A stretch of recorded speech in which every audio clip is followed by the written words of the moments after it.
તમને પણ કોઈ આઈ લવ યુ કહ્યું હશે અને તમે પણ કહેતા હશો. એ ફિલિંગ જ કેટલી સરસ ને, જ્યારે એકબીજાને આઈ લવ યુ કહીએ. પરંતુ શું થાય જો આજ આઈ લવ યુ વાળી ફિલિંગ આઈ હેટ યુમાં ફેરવાઈ જાય તો? જેની સાથે જીવનભરના પ્રેમ, વિશ્વાસ અને સાથના વાયદા કર્યા હોય એ જ વ્યક્તિ જો આઈ હેટ યુ કહી દે તો તમને થઈ શકે છે હૃદયનો હુમલો, જેને ડોક્ટર બ્રોકન હાર્ટ સિન્ડ્રોમ કહે છે.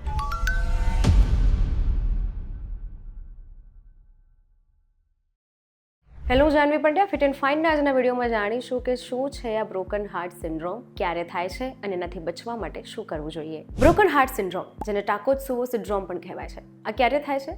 જ્યારે કોઈ દુઃખ, વિશ્વાસઘાત, બ્રેકઅપ, છૂટાછેડા અથવા તીવ્ર ભય, ગુસ્સો, આ બધા જ પ્રકારની લાગણીઓ જ્યારે તમારી પર હાવી થાય છે ત્યારે તમને આ સિન્ડ્રોમ થઈ શકે છે, જેને કારણે તમને આવે છે હૃદયનો હુમલો. આવી સ્થિતિમાં લાગણીઓ વધે છે ત્યારે હૃદય રોગનું કારણ બની શકે છે, જેમાં સ્ટ્રેસ હોર્મોન એન્ડ્રેલિનનું પ્રમાણ આપણા શરીરમાં વધી જાય છે, જેનાથી હૃદયના સ્નાયુઓ ખેંચાય છે, છાતીમાં તીવ્ર દુખાવો થાય છે, શ્વાસ લેવામાં તકલીફ થાય છે અને હૃદયના હુમલાની શક્યતા ઊભી થાય છે. આ સિન્ડ્રોમની અસર કોને જોવા મળે? તો આ સિન્ડ્રોમની અસર ખાસ કરીને સ્ત્રીઓમાં વધારે જોવા મળે છે. એમાં પણ મેનોપોઝ પછીની સ્ત્રીઓના જીવનમાં જો કોઈ આવી ઘટના બને છે તો તેમને આ સિન્ડ્રોમ એટલે તેમને હૃદયના હુમલા આવવાની શક્યતા વધે છે.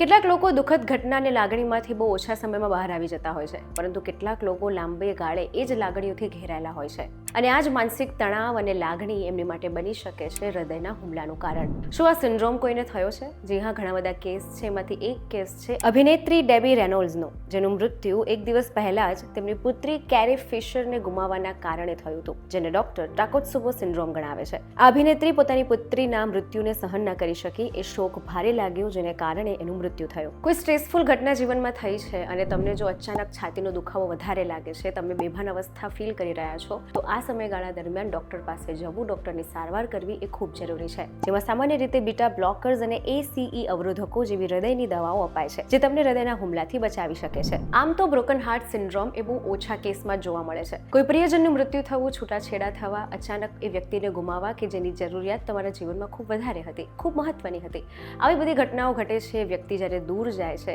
ત્યારે તમે આ તણાવમાં આવી શકો છો અને જો આ તણાવ વધી જાય તો આ જ તણાવ તમારા આ સિન્ડ્રોમનું કારણ બની શકે છે, જેને થઈને તમને હૃદયનો હુમલો થઈ શકે છે, જેમાં લો બ્લડ પ્રેશર, અનિયમિત ધબકારા, જેને એરેથેમિયા કહેવાય છે, હૃદયમાં લોહી ગંઠાવું, આ બધું થાય છે. એટલું જ નહીં, એકવાર તો માનસિક આ ક્રોનિક સ્ટ્રેસ કે અન્ય ભાવનાત્મક લાગણીઓને લીધે એકવાર જો હૃદયનો હુમલો આવ્યો હોય તો એવું નથી કે ફરીવાર ના થાય, કારણ કે એ સ્ટ્રેસ, ક્રોનિક તણાવ કે લાગણીઓમાંથી જો તમે બહાર નથી આવ્યા, જો એની માટે પ્રોપર મેનેજમેન્ટ એક્સરસાઇઝ નથી કરી રહ્યા, તો આ જ ક્રોનિક હુમલો તમને ફરી થઈ શકે છે. અને એ હુમલો ફરી ના થાય તે માટે લાંબા ગાળાની સારવારની ભલામણ ડોક્ટર કરે છે. આ સાથે અમુક દવાઓ પણ કે જે હૃદય પર તણાવ હોર્મોન્સની ઓછી અસર કરે તેવી આપવામાં આવે છે. આ ક્રોનિક તણાવ એ બ્રોકન હાર્ટ સિન્ડ્રોમમાં ખૂબ મોટો ભાગ ભજવે છે. માટે જીવનમાં જો કોઈ એવી ઘટના જે તમે નથી ધારી, જેને તમે નથી ઈચ્છતા, એ થઈ છે અને તમે વધારે માનસિક ક્રોનિક સ્ટ્રેસમાં અને તણાવમાં રહો છો, તો આ માટે ચોક્કસ સારવાર કરાવો, ચોક્કસ એને બેલેન્સ કરો. અને જો એકવાર કોઈ પણ હુમલો તમને થઈ ગયો છે તો એ પછી પણ ધ્યાન રાખવું ખૂબ જરૂરી છે.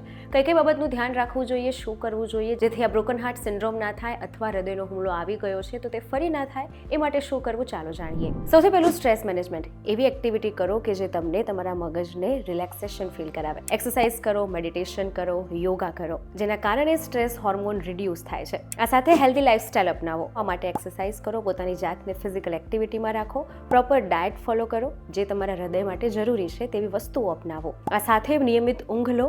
ટિપિકલી 7 થી 9 કલાકની ઊંઘ જે છે તે આઇડલ ઊંઘ કહેવાય છે. આ માટે પ્રોપર ઊંઘ લો, પ્રોપર રેસ્ટ કરો. આ સાથે રેગ્યુલર ચેકઅપ કરાવો. જો તમને કાર્ડિયોવાસ્ક્યુલરને લઈને કોઈ પણ તકલીફ છે તો નિયમિત ચેકિંગ કરાવવું પણ ખૂબ જરૂરી છે. આ સાથે ઇમોશનલ સપોર્ટ માટે હંમેશા તમે જે ફીલ કરો છો, તમને જે લાગી રહ્યું છે, એ માટે હૃદય હળવું કરવું. આપણે ખૂબ સરસ કહેતા હોઈએ છીએ કે બીજા સાથે વાત શેર કરો. જો તમને કંઈ લાગી રહ્યું છે તો હૃદય પર એ દબાણ આવે છે, આ સ્ટ્રેસને બહાર કાઢો. અને જો વધારે સ્થિતિ ખરાબ છે તો કોઈ થેરાપિસ્ટ પાસે ચોક્કસ જાઓ, કારણ કે જો તમારો તણાવ, સ્ટ્રેસ ઓછો થશે તો જ તમારું હાર્ટ હેલ્ધી રહેશે અને તો જ તમને આવા સિન્ડ્રોમ કે આવા હૃદયના હુમલા નહીં થાય. અને સૌથી મહત્વની વાત, ટ્રિગર્સને અવોઇડ કરો. જે વસ્તુ, વ્યક્તિ, ભૂતકાળ કે ઘટના જેનાથી તમને વારે વારે અફેક્ટ થઈ રહી છે, એ વસ્તુ, વ્યક્તિ, ઘટનાથી દૂર રહો. વારંવાર એનું પુનરાવર્તન કરવાનું ટાળો. આ સાથે જો તમે વ્યસન કરો છો તો વ્યસનને પણ બંધ કરો. તો આ હતી વાત બ્રોકન હાર્ટ સિન્ડ્રોમની, કે જો તમારી સાથે તમારું ગમતું વ્યક્તિ, સ્વજન, પ્રિયજન જો દૂર જાય છે, અથવા તમે નથી ધાર્યું એવી કોઈ ઘટના થાય છે જેને લઈને તમે ક્રોનિક તણાવમાં જાઓ છો, એને કારણે થઈ શકે છે આ બ્રોકન હાર્ટ સિન્ડ્રોમ. આ ના થાય માટે શું કરવું જોઈએ આપણે જાણ્યું. આવા જ ઇન્ફોર્મેટિવ વિડીયોઝ માટે જોડાયેલા રહો વીટીવી ડિજિટલ સાથે.